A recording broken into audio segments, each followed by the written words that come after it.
Good evening, everyone, and I want to welcome you into Preaching to Generation Listen, how to share your truth with generations Y and Z. If you are in the space on this evening, I want you to know that there are some huge blessings. The first and foremost blessing that you've already received, if you are watching, is that it is a free webinar. Thank God for those two powerful four letters.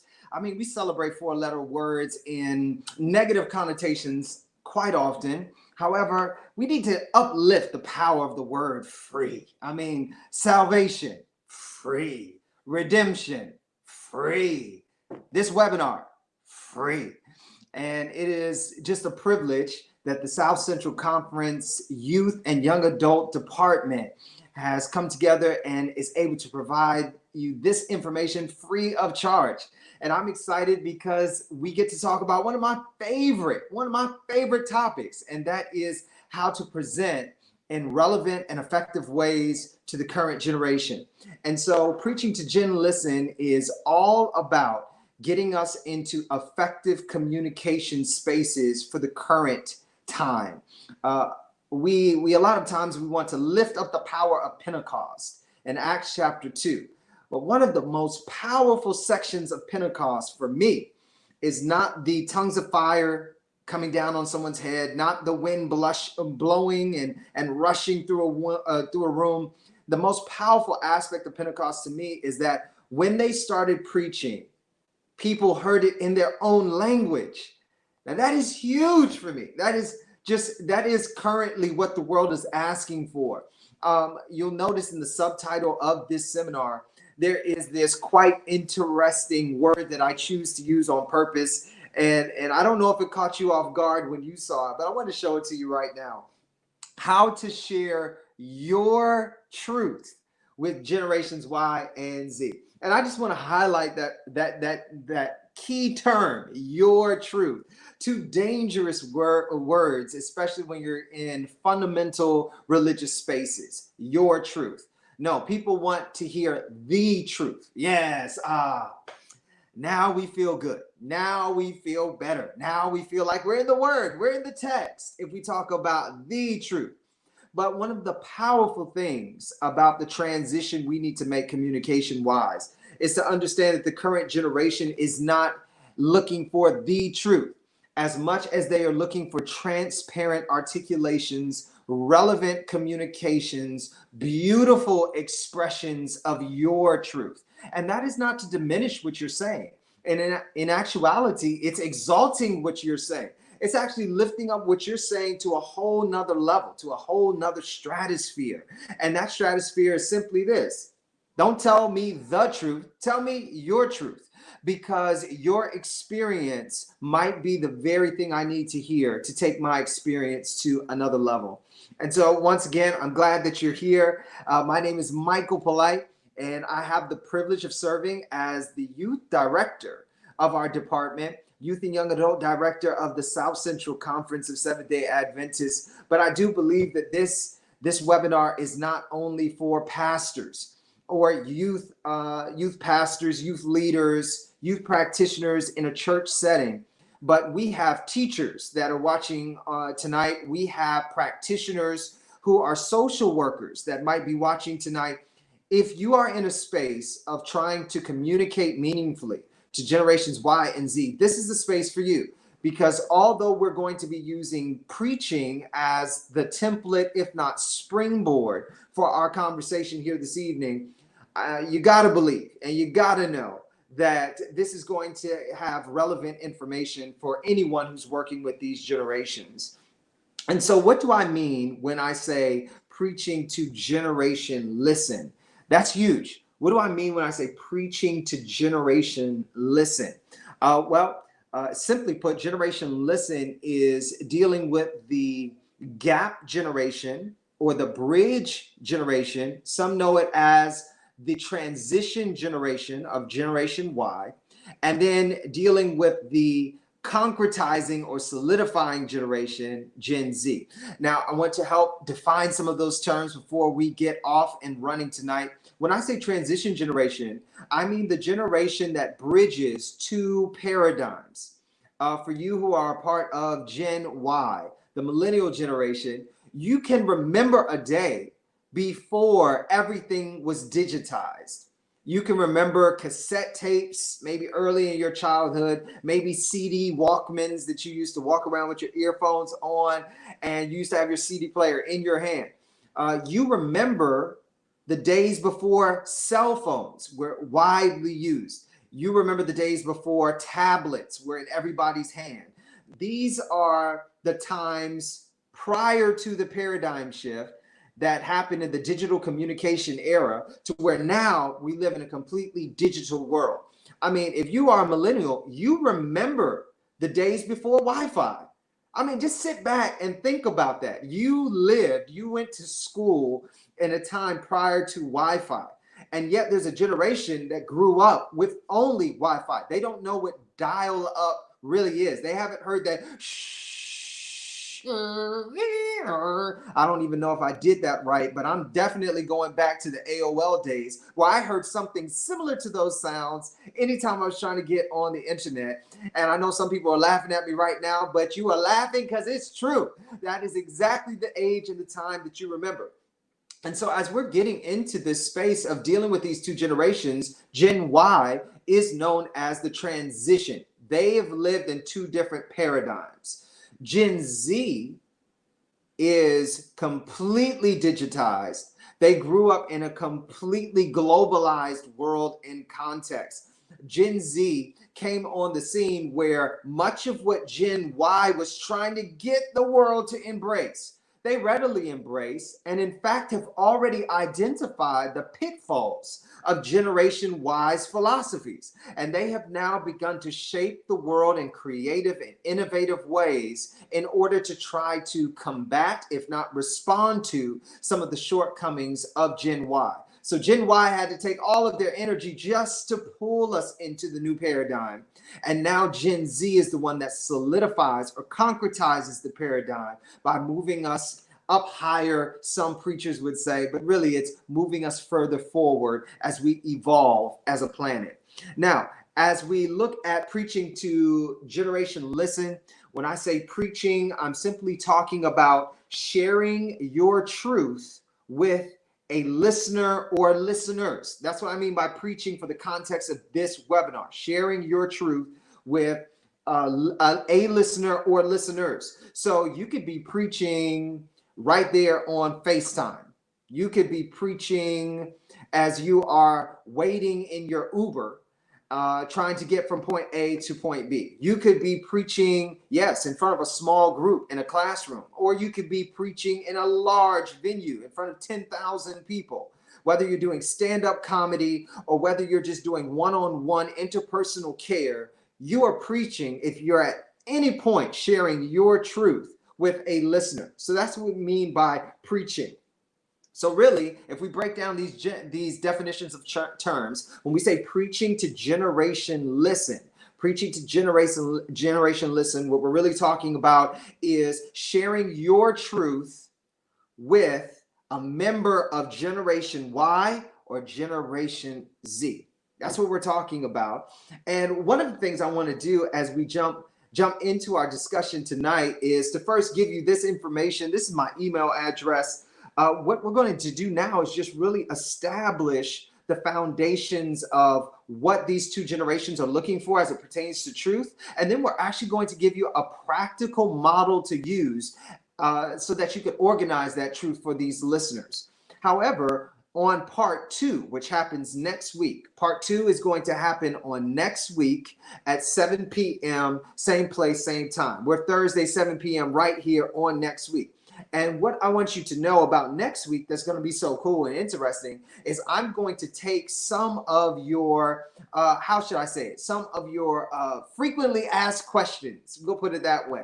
I'm going to take some of those questions. And so tonight, as you have questions, I want you to feel free to, one, use the comments on whichever page that you're using tonight. You might be viewing on Facebook or you might be viewing there on YouTube. use the comment section. I'll grab some of these questions and I will add them in so that we can really get into the nitty gritty. At the end of next week's presentation, I'll address some of the great top questions that we have from both nights. And I look forward to that. So make sure you mark this time and place down on your calendar for next week. So let's get this party started. Preaching to Generation Listen. Now, tonight, we need to dispel 4 of the myths that many individuals carry into the space whenever they're interacting with these 2 generations, especially in the sense of sharing spiritual truth with members of these 2 generations. We got to dispel some myths because these myths are holding us back and impacting our confidence to where we defeat ourselves way before we even stand up to say a word. So what I want you to do now is take out pen and paper, take out a cell phone and your notes, or you could just start writing some of these points in the chat where you're listening from. And what I want you to do is I want you to be sure to take notes as we present tonight, because whenever you write down something you've learned, you actually put it in your subconscious mind. It leaves your conscious and it's now moved into your subconscious, which makes it easier to recall later. So make sure you're writing this down to deepen the impression of your learning. So let's look at some of these myths. Myth number 1 about a Gen Y or Z audience. They're not interested in spiritual conversations.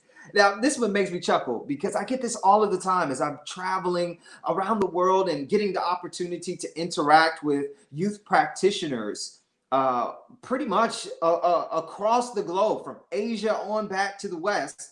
And they're all saying the same thing, though. That's what makes it so funny to me. Nobody's really saying anything different. We're all saying the same things. And one of the things that people seem to throw out fastest is, listen, pastor, Michael, mentor, what's another good word when somebody comes into your space to try to train and teach? Consultant. Listen, whatever they call me, they're always asking this question about, listen, how do we get them interested in spiritual things? Well, one of the things you have to defeat in your mind is that myth. These 2 generations are highly interested in spiritual conversations. Just take a look at, I don't know, Netflix and the top viewed films that they have on Netflix. And you'll start to realize that people are very much attracted to esoteric conversations. They want to know more about manifestation, the law of attraction. They want to know about spells and curses. They want to understand what is beyond us, what is beyond our 5 senses. People are highly interested right now in the 6th sense. If you go on YouTube right now and look up some of the top listened to esoteric teachers, you'll see millions of views, and many of those views are not coming from Gen Xers. They're not coming from boomers. Yeah, they're sprinkled in. But by and large, many of these conversations are being broached by members of Gen Y and Gen Z. These 2 generations are no longer, what I'll say is, spooked out by these conversations. You say the word astrology, and for Gen Y and Gen Z, people aren't saying, oh my goodness, the devil just breezed in this room. Did you feel the chill? No, they're not saying that. What they're saying instead is, what do you mean by that? And are you telling me that there's something in the stars that can bring me into a greater truth about myself and my belonging in the universe? You know, we talk about Harry Potter, for example. And I happen to have the opportunity to go to Harry Potter World on last summer, a year ago. And check this out. Everybody's walking around with wands, you know, just kind of playing as if they understood how to wield something that harnesses magic. And nobody was intimidated. There were thousands of people there, and all of them had wands in their hand. And it's because people are less scared of esoteric magical things. What they really want is for someone to show them how to harness it. They're no longer scared of it. They want to harness it. So when you stand up to give spiritual truth to Gen Y and Gen Z, understand, they want to hear from you. It's that they don't want to be placated by you to where you tell them things that they've either heard before or that they're not interested in. But if you start talking about how to harness spiritual power, you will have them sitting on the front of their seat, edge of their seat, locked in, trying to figure out how they too can become a master of the esoteric. Now, number 2, attention span is too short for meaningful teaching. This is a myth. Oh my goodness, it's a myth. And you know how I know this? It is because of the reemergence of stand-up comedy. Have you all noticed how stand-up has just like rushed back on the scene as a very significant platform for assessing and discussing popular culture? And if anything, it's become the sociology, the preferred sociology classroom of our day. For generations Y and Z, stand up is back, as if it was like back in 1965 or something. I mean, it is on center stage now. And have you noticed that these stand up specials that are coming out are like an hour and a half long with one person on stage? There's no praise team. There's no hype person that comes out first. There are no guest artists that are performing. No, it starts, someone is introduced, the crowd goes wild, they sit down, and for the next 60 to 90 minutes, that audience in that arena sits spellbound by one person with one mic on a stage. Listen, you can keep the attention of generations Y and Z for as long as you have the ability to do so. And this whole myth about attention span is being torn down as we see individuals sit in stadiums to listen to one person on one stage for over an hour. And all they're really doing is preaching. That's right. They're just sharing their truth with the listeners. So the attention span is much longer than what you think. It's just that you have to figure out how you're going to tap into keeping that attention span for as long as you desire to keep it. Here's another myth. They reject the idea of objective lifestyle principles. Man, I like this one because I sound like I'm like twice my age right now reading this. They reject the idea of objective lifestyle principles. No, that is not true. They do not reject, objective lifestyle principles. What they do reject are these principles that are made to sound as if they are mandatory if that person is going to have a blissful or fulfilling life. Now, that's what they're against. What Gen Y and Gen Z really balk against is the authoritative approach to getting them to submit to some idea. What they want is for you to just speak your truth, to do it in the best and the most talented way, the most organized and engaging presentation you can put together. Organize your truth, put it out there, and then allow those who rock with it to stay. And if they don't rock with it, then they're going to leave and find something else that they identify with. And what I love about this, especially as we talk about anyone in the Christian faith especially, but it's any fundamentalist faith tradition. What I love about going around the world and studying other faith traditions is I rarely find another faith tradition that's as into evangelism and proselytizing as Western Christians. My goodness. I mean, we make it out to be like, if you don't hear my message, you will burn. Judgment is coming. How many people have seen individuals on the side of the street, on a corner somewhere with their own amp and a mic, with a cross that they're holding on one shoulder and a mic in the other, and they're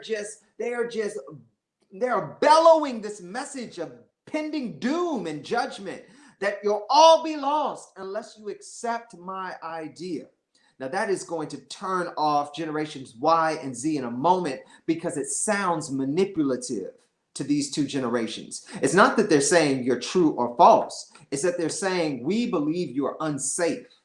For you to hold up your idea as if anyone who doesn't accept it is going to be destroyed by some great and marvelous, powerful, ultimate cosmic being, yeah, that just sounds a little bit much for me. And if that being is as loving as you say, then there's a huge contradiction of terms going on. So it's not as if they are rejecting objective lifestyle principles. They're objecting to mandatory lifestyle principles that you suggest they must accept if they're going to have a fulfilling life. Generations Y and Z will say, oh, really? Well, I'm about to go and live opposite of what you just said. And I'm going to show you that I still thrive and maybe thrive even more than you thrive. So they see it more as a challenge than an invitation. So you got to get rid of that myth. The final myth that we're going to discuss here is the myth that they're not interested in spiritual conversation, or excuse me, they require a high level of entertainment value. They require a high level of entertainment value. That is a myth. It is a huge myth. And it's a myth because a lot of individuals don't realize that the entertainment value that they think this generation wants, by and large, is just an expression of being technologically savvy. Now that's huge, because you might see them and say, oh, they need this, they need the bells, they need the whistles, they need the smoke, they need all of the digital aspects of the service or the program or the presentation to be dope, hip, relevant, up to date. Say less. You know, that's one of the phrases that my youth are always saying to me. I love it. Say less. Yo, what I'm saying here is, no, it's not that they require these things. It's just that this is their world. It's one thing to look at me and say, I require indoor plumbing. No, I don't require it. As a matter of fact, I've had to go through the discomfort of going to areas where that was not provided in the way that is provided for me here at my house. However, it is my world. I live in a world where indoor plumbing is provided from home to home. That's the world that I live in. So for someone to look at me and say, oh, you know, this guy has to have indoor plumbing if he's going to at all be an engaging listener to what I have to say. No, that's not true. It's just a reflection of my world. So don't be intimidated or even feel as if because you don't have all of the technological advances together, that all of a sudden you have to step back from these two generations because you have nothing to share with them. No, there are other ways to reach them. Those, one of those major ways we're going to talk about tonight. But you don't have to be intimidated thinking that if you don't have the highest production quality that anyone has ever seen, that you can no longer be effective with these two generations. So these are the 4 myths. And now what I want to do is I want to transition your attention. And I hope once again that you are deepening your learning by taking notes down. You might not even read these notes again, but if you take the note down, it moves to your subconscious mind and you can recall it later. And here is where I want to take us now. The 4 common facts. Now I want to take these myths and flip them to what is true about these generations. So if you look back here, they're not interested in this. Their attention span is too short. They reject this. They require that. No, in actuality, this is what's going on. The number 1 fact that I want you to take in tonight is that they are not interested in fundamental belief systems that stifle self-discovery. So here in the myths, they were not interested in spiritual conversation. I'm saying, no, that's a hasty leap. They love spiritual conversation, but what they're not interested in is fundamental belief systems that stifle self-discovery. And what am I saying there? I'm saying that if these two generations want anything more than anything, it is to have the right to go on the personal journey of discovery without anyone raising flags every time they talk about an idea or an experience they want to have, telling them about how lost they're going to be, how destructive they're going to become, how taboo or off limits that is. It's very similar to what happened to Simba in Lion King 1. Can I preach to somebody right now? Because there's a word in Lion King for someone here today. Do you remember when Mufasa was showing Simba all of the land that would one day be his? Now, the view is tremendous. They are up on a mountainside and they are seeing for miles upon miles. But did you notice how Simba puts his eyes on the small area that is not being touched by the sun? Mufasa says, everything that you see being touched by the sun will one day be yours, right? And I so wish I had that like James Earl Jones in my chest so I could do this impersonation better. But regardless, you know the movie. And out of all that Simba was shown, he puts his eye on the small plot of land that's in the shadows. He's like, but what about over there? That's Gen Y and Gen Z beautifully illustrated. They are not just going to take all of the expansive abundance that you say is in bounds for them to experience. No, they're going to notice that shadow area that you keep on overlooking and not even mentioning. What Mufasa calls the elephant graveyard. That's what it's called in the film. They're going to notice the elephant graveyards of culture, and they're going to want to go out and experience those graveyards, because what they don't know is if you are doing what past generations did, and that was say things were off limits just to keep your power in place. Knowing that if somebody really starts going over into those shadows, they'll actually notice how to dethrone you, or how to take back power, or even worse, how you've lied to them, right? So this is what Gen Y and Gen Z are programmed to do. It's not that they are against having spiritual conversations. They don't want your fundamental belief systems to stifle their ability to go look into the shadows. Okay, number two. Here is the attention span will last if the listener feels personally engaged. Okay, now if you look back at the myth number two, in myth number two, we talked about the attention span is too short for meaningful teaching. That's false, but here's what is true. The attention span of a listener in Gen Y or Gen Z will last if the listener feels personally engaged. Now, I want to underline that word personally. And I know a lot of people are faulting Gen Y and Gen Z for being too self-absorbed. I've even seen some writers suggest that Gen Y and Gen Z are known as Gen narcissism, you know? And I don't know if you are familiar with the Greek mythology of Narcissus, who got enthralled by his own reflection while looking at his own reflection in a pool of water. He falls in as he's gazing at himself and he drowns, right?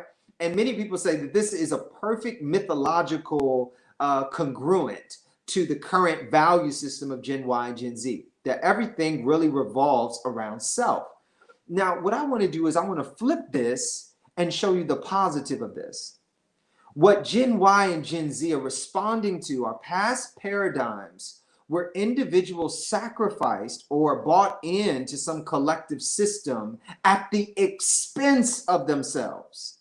So if something was unhealthy for past generations, they would still end up like hanging in there, sticking it out, showing their, their faithfulness to the cause by putting themselves continually in harm's way so that the collective good can be accomplished. And what Gen Y and Gen Z are doing is they're looking at parents and grandparents who did this, who are going to their grave bitter, resentful, and unhappy because they never lived.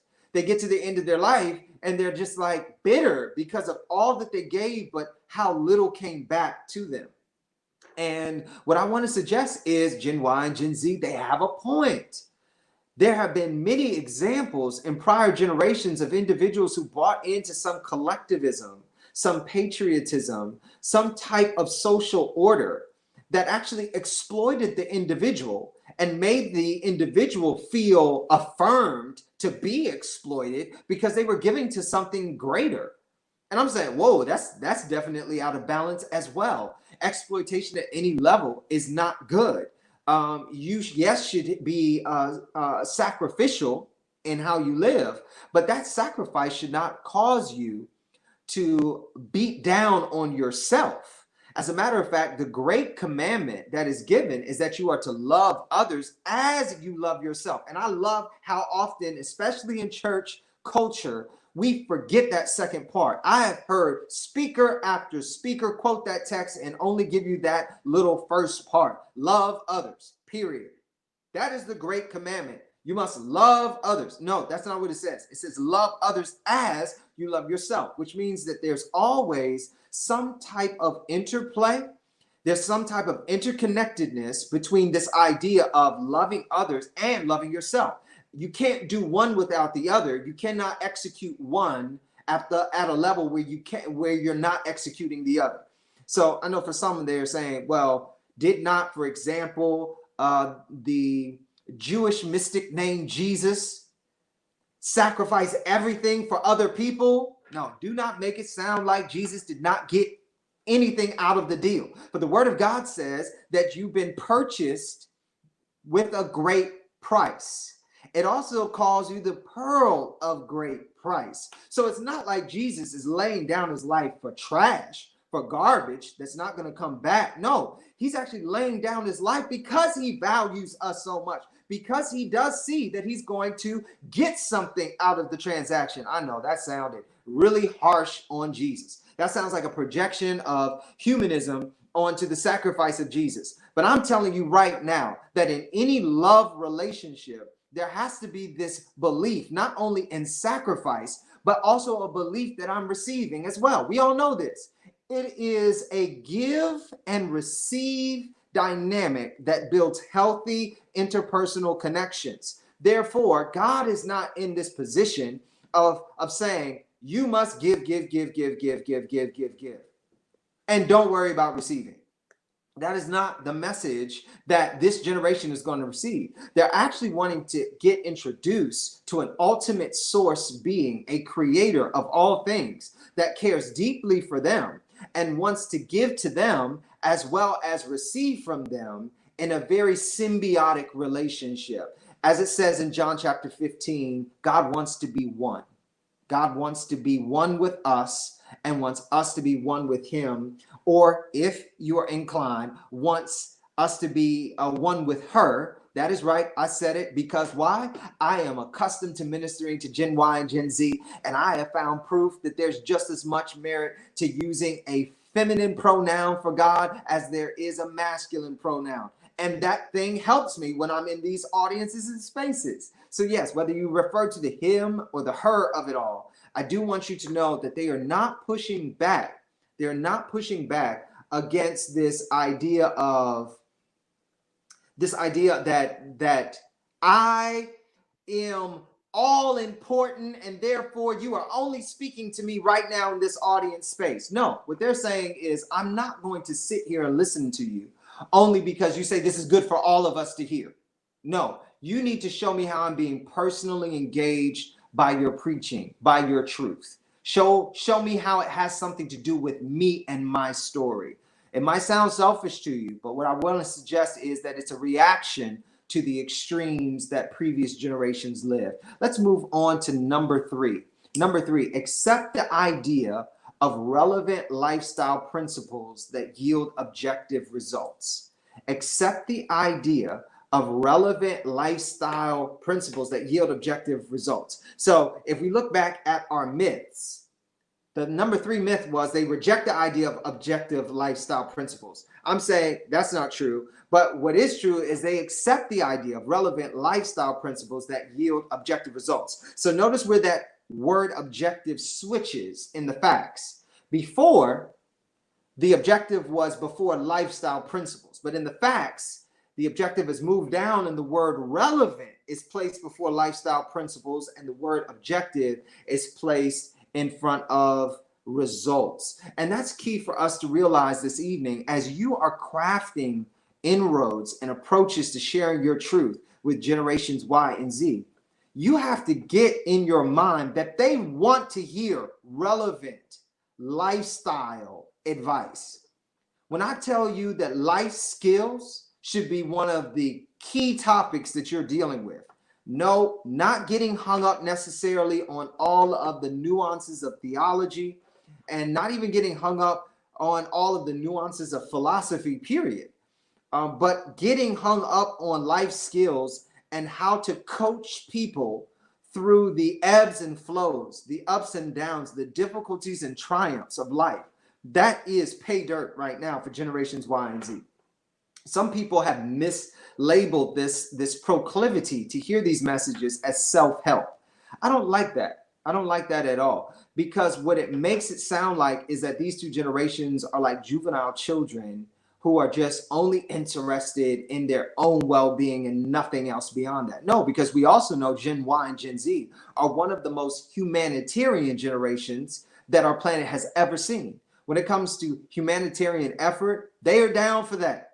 They want to try to craft this brave new world that helps remedy the ills that the previous generations were not able to or refused to remedy. So they are all about helping and serving others. What they are not interested in is this. They are not interested in having these objective truths given to them on the basis of traditional values.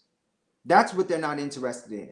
Do not stand before a Gen Y or Gen Z audience and start talking about things that they must adhere to based upon traditional values. No.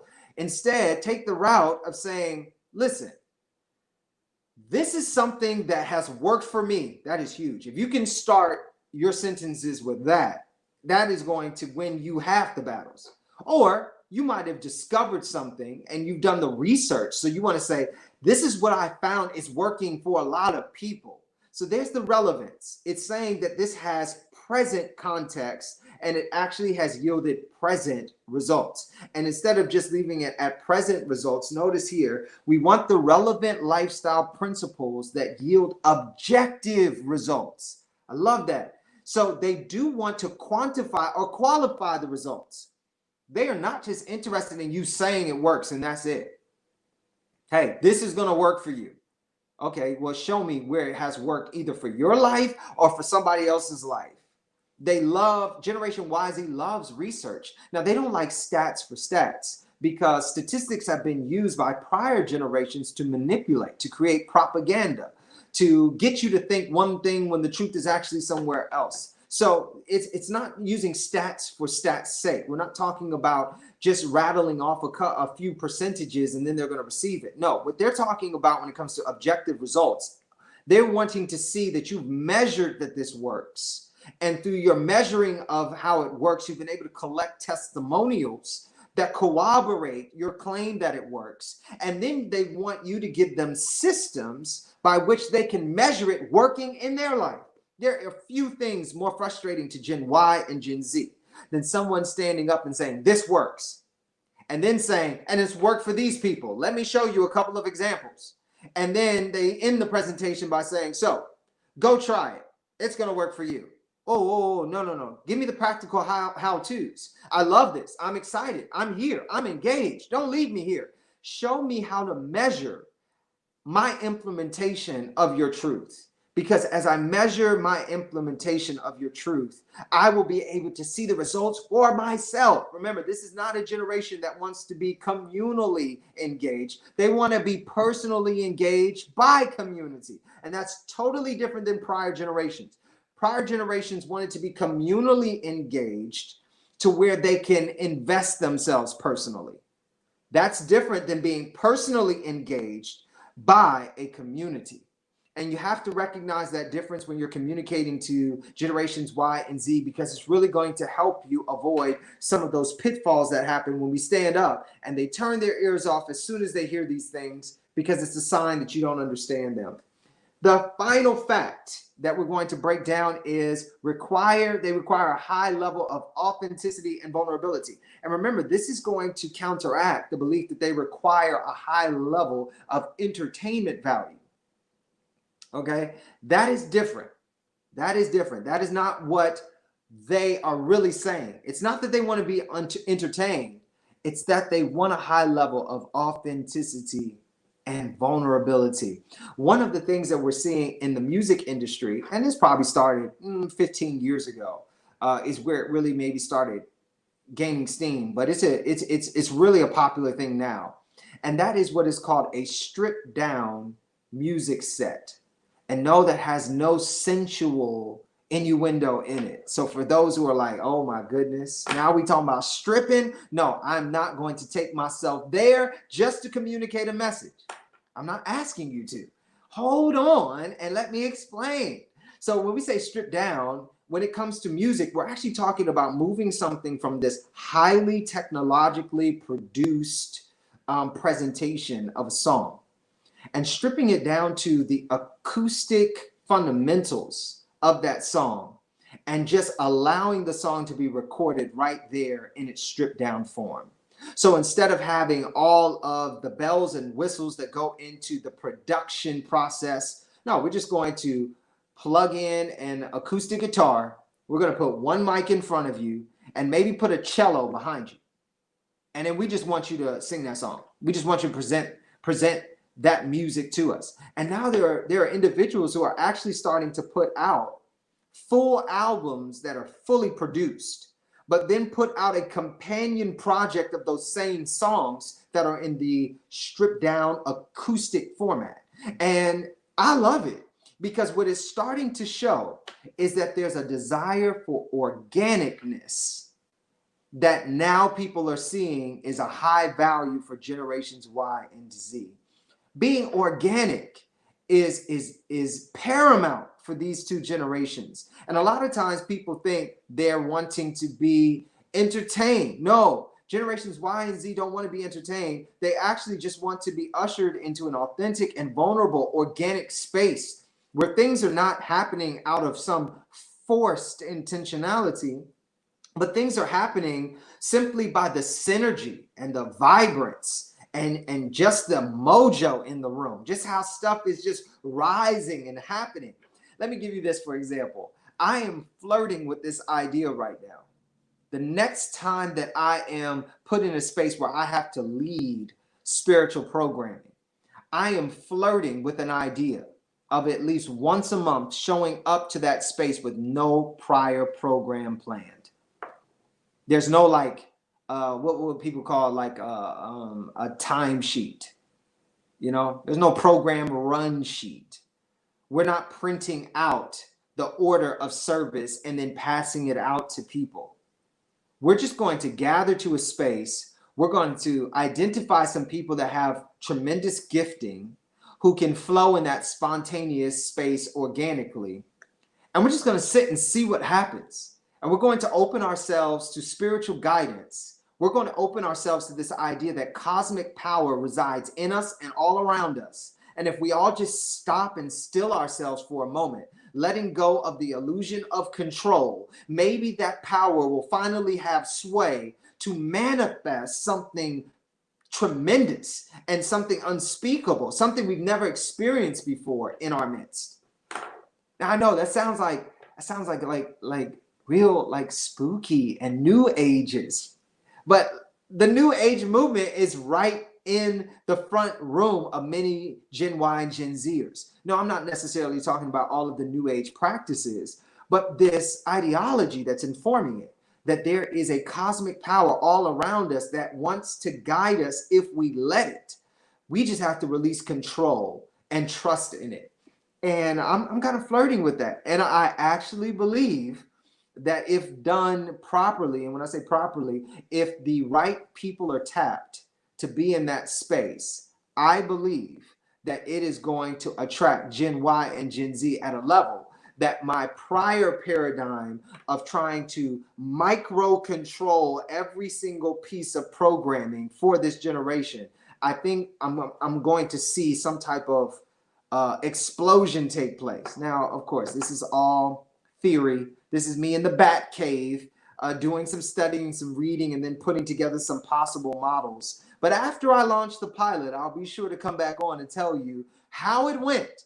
It is just my hunch, and I hope someone who's listening and viewing this tries this before I do. But it's just my hunch that this thing is really going to attract a lot of Gen Y and Gen Z spiritual seekers. So as a review, the facts of these two generations are not interested in fundamental belief systems that stifle self-discovery. They want permission and support on going on their own journey of discovery. Their attention span will last if they feel personally engaged. They will accept the idea of relevant lifestyle principles that yield objective results. They love that, as well as they require a high level of authenticity and vulnerability. So all of that is there, and all of that I hope you've written down, you've captured in the chats. However it may be, I hope that you are using this moment to assess some of your own habits as you are trying to appeal, work with, inspire, and get beside members of Gen Y and Gen Z as you share your truth with them. Okay, so now we're going to enter into the second half of tonight's webinar, and that is I'm going to equip you with an actual approach.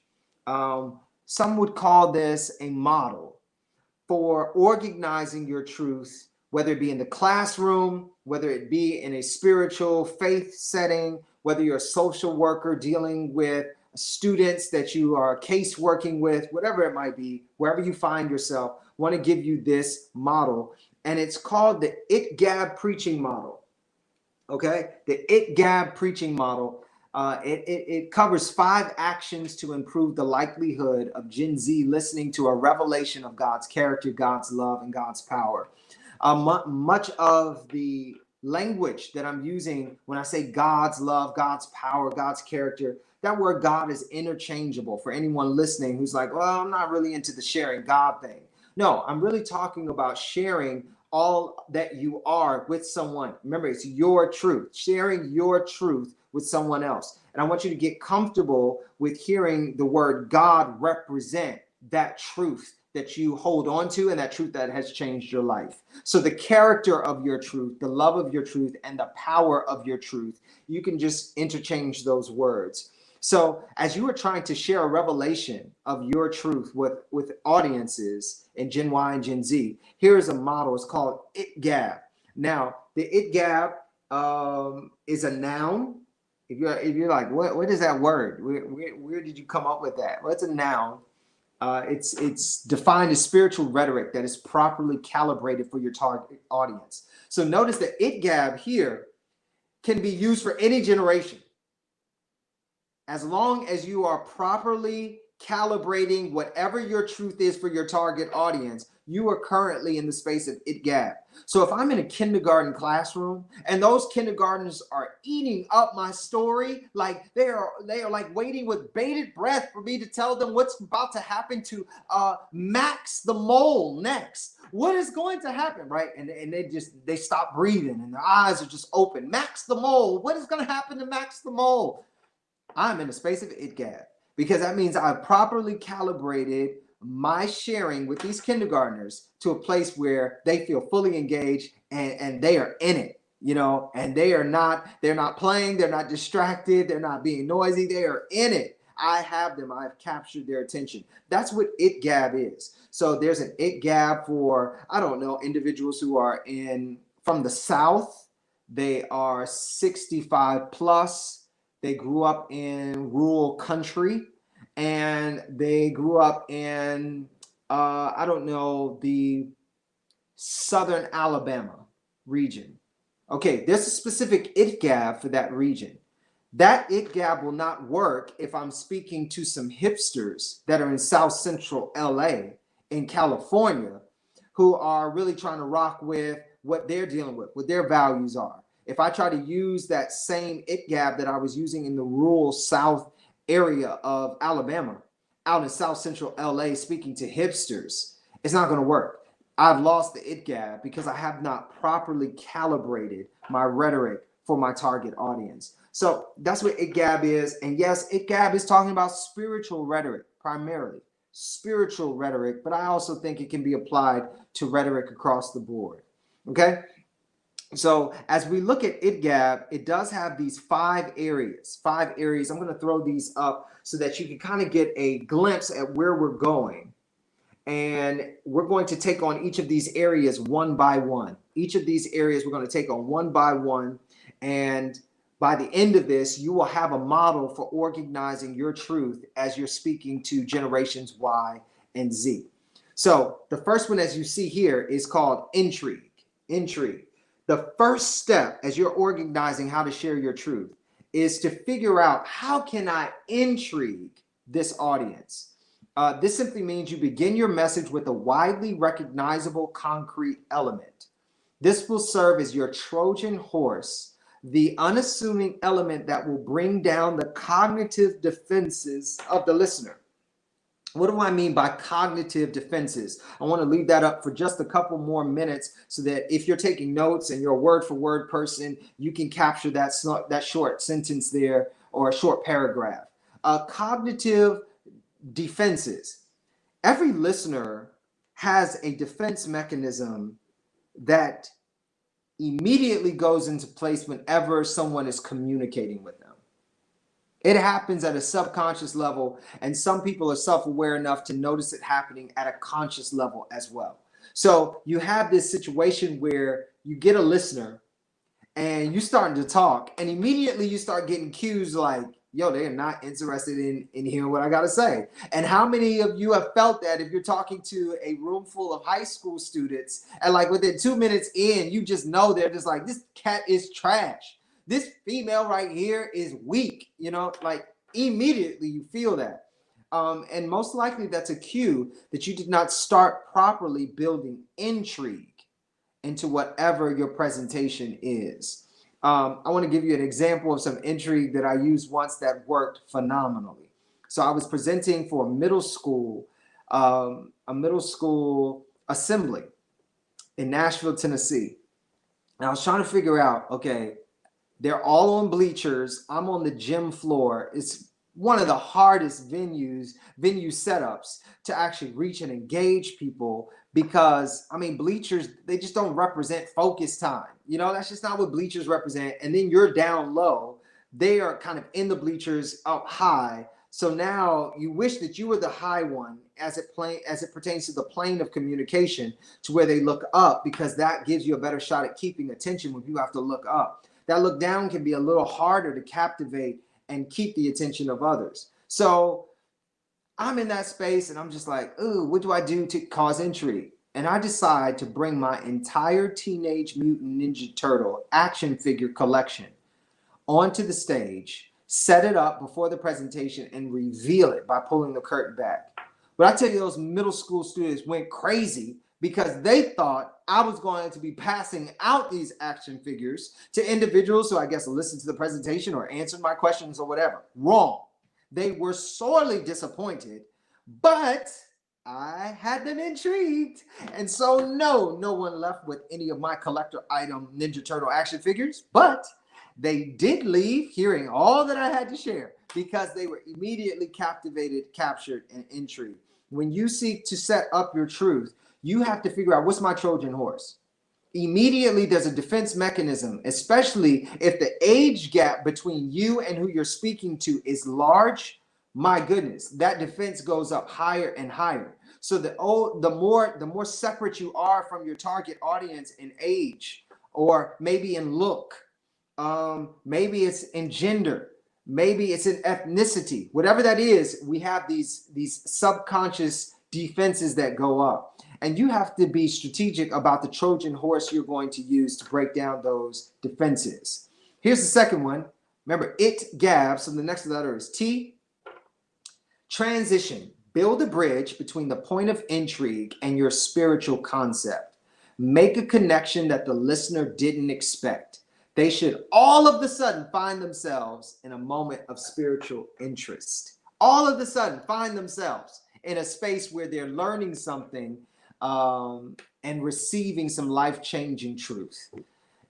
I love this one because it's the art of catching your audience or catching the listener off guard, making them feel like you're going one way, and then you just like whoop, and you switch it back. If we were on the basketball court in the streets of St. Louis where I used to play, we would say that you just got crossed up. You thought it was going one way, and it actually switched and went a different way.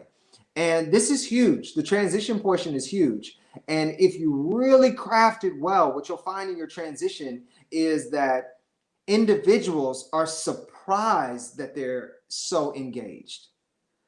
It's like that Trojan horse is slipped in, and all of a sudden they're intrigued, but they kind of lose track of that monitoring system that lets them know whether or not they want to listen to this, or whether or not they want to ignore it. And because they don't want to ignore it, they step back and they say, ooh,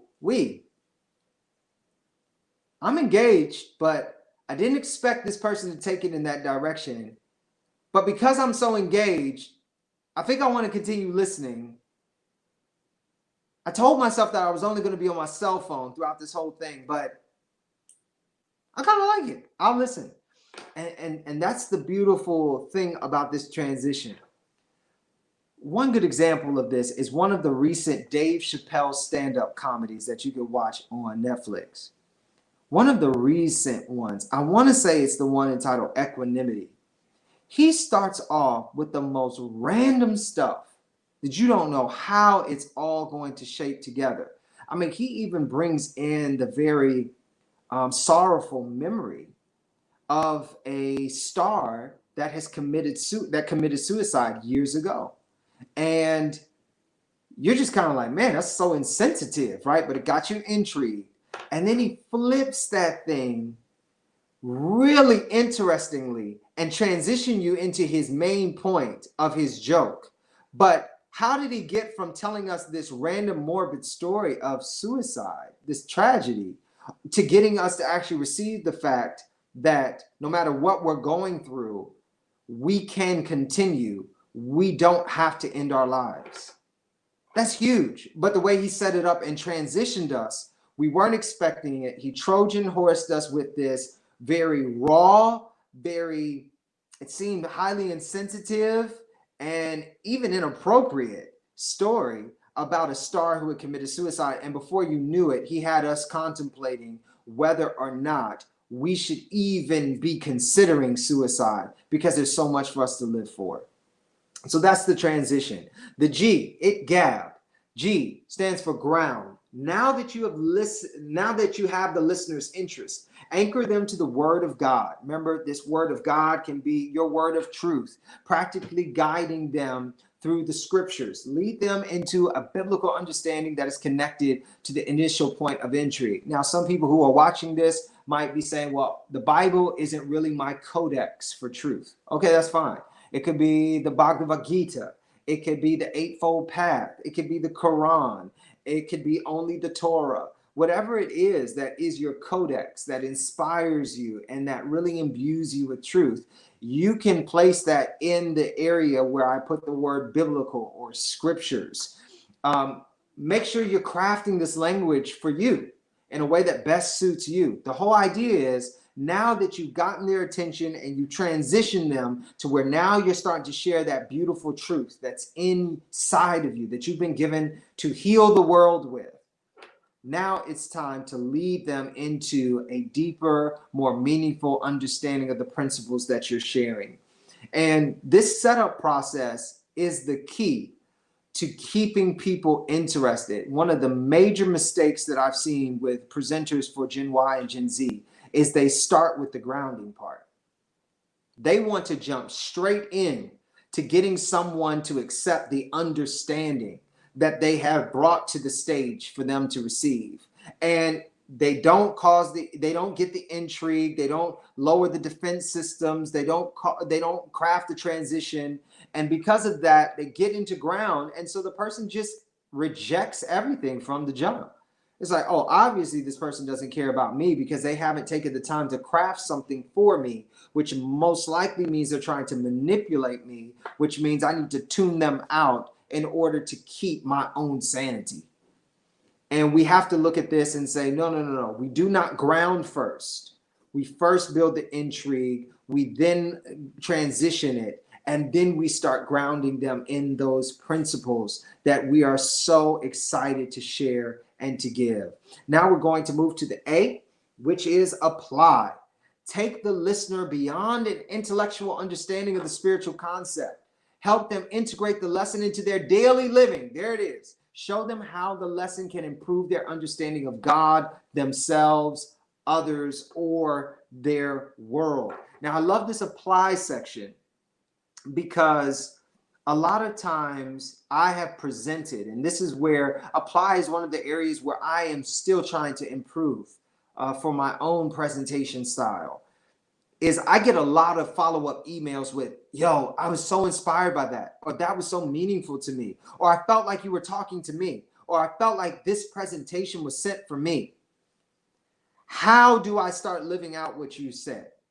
Or how do I do what you suggested? And I've really had to step back and say, man, at some point in each of the presentations, I really have to do better about focusing on how people can leave this moment of sharing and apply what I'm saying ASAP. I'm not talking about apply it years from now, or apply it when they get this much money, or apply it when they've gotten this degree. But I'm talking about they sign off or they leave the venue, they get into their car or they push end on whatever feed they're watching and they begin to apply it ASAP in that moment. This is pay dirt for sealing the fact that you really took the chance and the opportunity to think about me. When Gen Y and Gen Z hear not only that you beautifully set this up through intrigue, transition, and then you grounded it, but when they hear you applying it effectively, they actually feel like you are there for them. They feel like you are not only there for them, but they feel like you took the time to make sure that they had whatever they needed to leave this present moment and successfully move forward in what you just shared. So now we're on to the final letter, which is B, and that means bless. Speak a biblically based, and remember, when I say biblically, if you're not into the Bible, don't worry about it. Replace that with whatever text or source that you use to inspire yourself spiritually. Speak a biblically based blessing over your listeners. Use proactive and prophetic language to declare how the listener's life will shift because God loves them, God is with them, God hears them, and God will answer them. Let's say you're speaking to an atheist audience. This is a good practical example. We're trying to use ItGab, and we're speaking to an atheist audience, and I've just talked about using the B to bless based upon God's love, God's presence, God's ability to hear, and God's ability to answer. Well, how is that going to work for an atheist audience? How do I formulate ItGab that properly is calibrated to meet my target audience's needs? Well, I would say you replace the word God with declare how the listener's life will shift because you love them. You want to be with them. You want them to know that they are heard, and you want them to know that there are answers in life. And a lot of times we say to ourselves, ooh, that's blasphemous. Preacher, did you just put yourself in the place of God? One thing that has freed me on this bless aspect, and it has allowed me to end my presentations with blessings no matter who I'm talking to. It doesn't matter what religion you're in, what demographic you represent. I'm going to try to end with blessing. And it's because I read this verse in the Bible where God tells Moses, and you will be a God unto Pharaoh, and your brother Aaron will be your prophet. Now, why is it that God would speak to Moses and say, you're going to be a God to him? I'm actually not going to be God in his eyes. He's going to see this as a showdown between him and you. Because Pharaoh, in the ancient tradition, by and large considered himself a God, a representative of God on earth. So he's going to see this as a showdown between you, Moses, and him. So you're going to be a God to him. And Aaron, when he speaks on your behalf, is going to be like a prophet. Now, what this is telling me is that when you're in front of an audience that doesn't necessarily accept your truth of who your source is, you are not to force that on that audience. Gen Y and Gen Z will immediately go like this because they feel as if you are spiritually bullying them into accepting your truth. They don't want that. It is beautiful for you instead to say, listen, no, you don't have to accept my God. You don't have to. But I'm hoping you can accept me. I'm hoping you can see that I'm authentically and vulnerably sharing my life journey, and that along the path, I found some things that were beautiful aids to me navigating the obstacles, the challenges, the stressors, and the anxieties that I face. I have been able to gain some major victory because of these truths, these beautiful gems of knowledge and insight and wisdom. And I can use all of that without referring to God at all.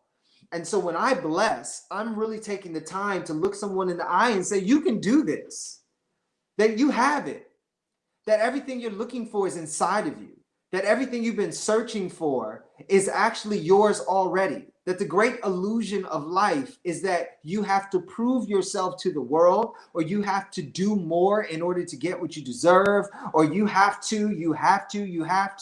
And I start breaking down that illusion and I say, no, you are valuable where you are. You are worth something in the current present place that you are. That everything about your life has been strategically set up to see you rise above all of these challenges and become a beacon of hope for everyone who has suffered and hurt just like you. Some of you were blessed just right there with me saying that. Immediately, you felt the energy move from this webinar where someone's teaching me to, man, I needed to hear that today. Man, that really sunk deep inside of my heart. There's something in my inner being that shifted and moved. I felt it. And that's what blessing is all about. Blessing is not about forcing your ideology on someone. It's actually about getting down to the fundamental need of every human, and that is to be affirmed. For someone to look you in your face and tell you that you can, and that you will, and that you are, and that you have what it takes. That's what the bless is all about. And then, of course, if you're in more of a spiritual circle, a spiritual setting that has a collective audience who has agreed to certain theological or philosophical principles, then you can use terms like God. You can use terms like Bible scriptures or passages from the Quran or passages from some other scriptural source that's widely accepted by that audience. But you got to end with a blessing. So as we look at winding down and wrapping up our webinar for tonight, we're looking at these 5 steps for organizing your sharing of truth. When you're sitting down, you should write on a paper or open up a Word file or document, and you're saying to yourself, man, how can I use intrigue? What is my Trojan horse going to be? I know who my target audience is going to be. How can I gain access to the deeper parts of them? How can I bring down those defense systems? How can I get them to see that I'm actually here for them and I care for them and I've done my due diligence to prepare for them, and they are going to absolutely walk away from this moment changed? How do I do that with intrigue? How do I transition them now without making them feel as if, oh, this dude lied to me? He lied. I thought he was actually here for me, but he was just using that as kind of like a bait on the end of a hook. He's just going fishing right now, and all he wants me to do is bite so that he can pull me out the water and take me out of my comfort zone and take me into an environment that I can't even survive in. He like, no, how can I transition the audience listener from being fully intrigued and engaged to now slowly moving them to this grounding phase where now I root them in the truth that I want to share?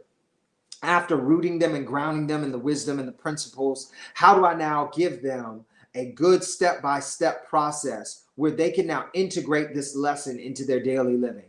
And then finally, how can I leave off with a blessing that completely overwhelms them and makes them feel wanted and cared for?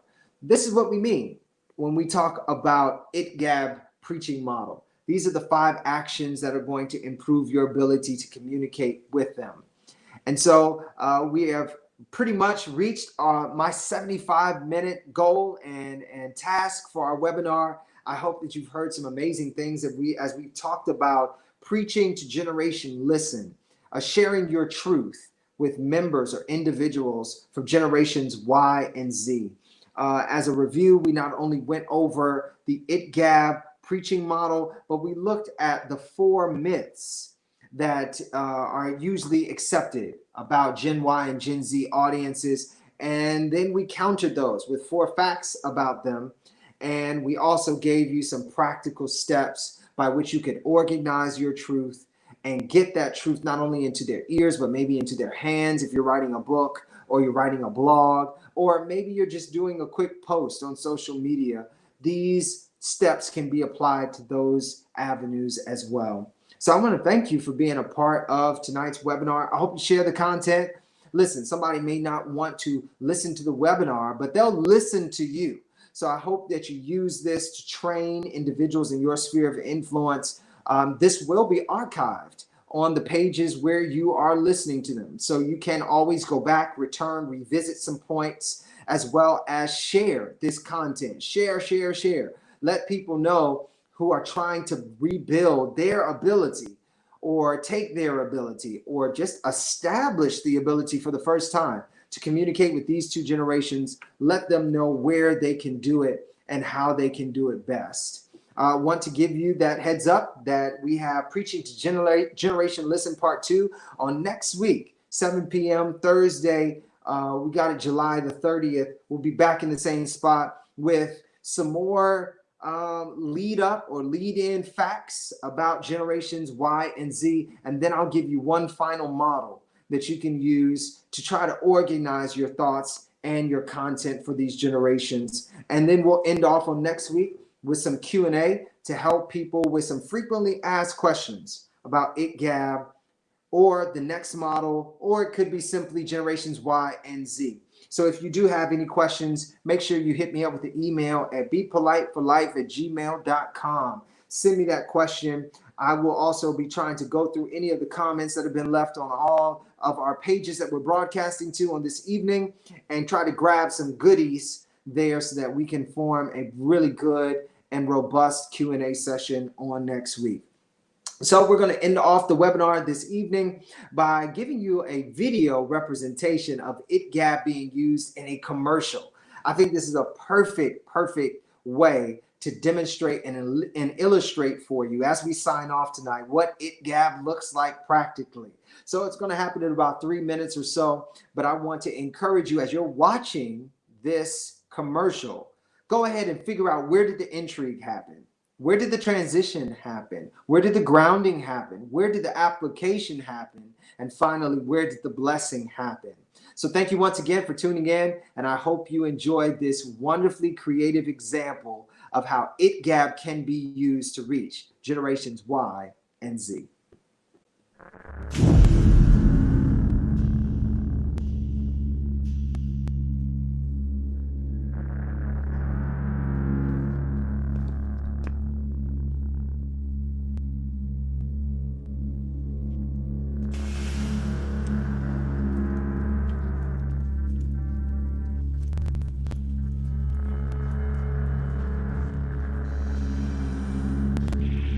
I've reached the rendezvous point.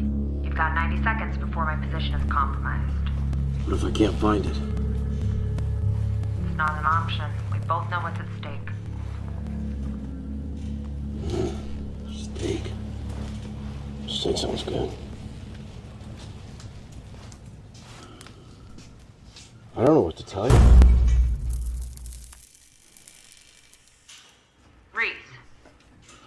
Reese, what happened? I think they're right outside the door. Stay calm. If they don't hear you, they'll move on. Reese, you've got to find it.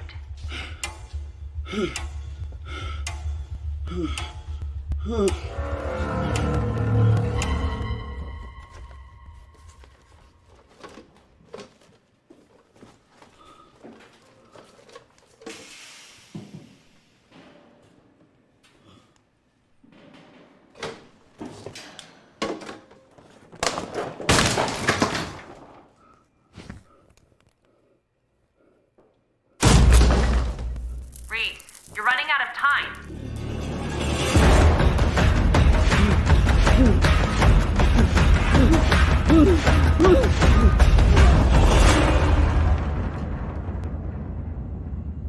Reese, talk to me.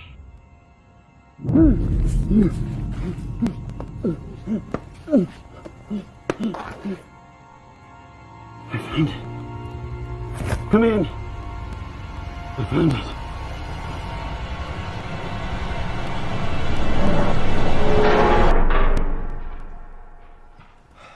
That was a close one.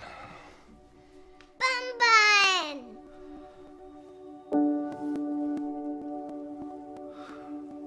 Mission accomplished. Good night, baby. Night, Mama.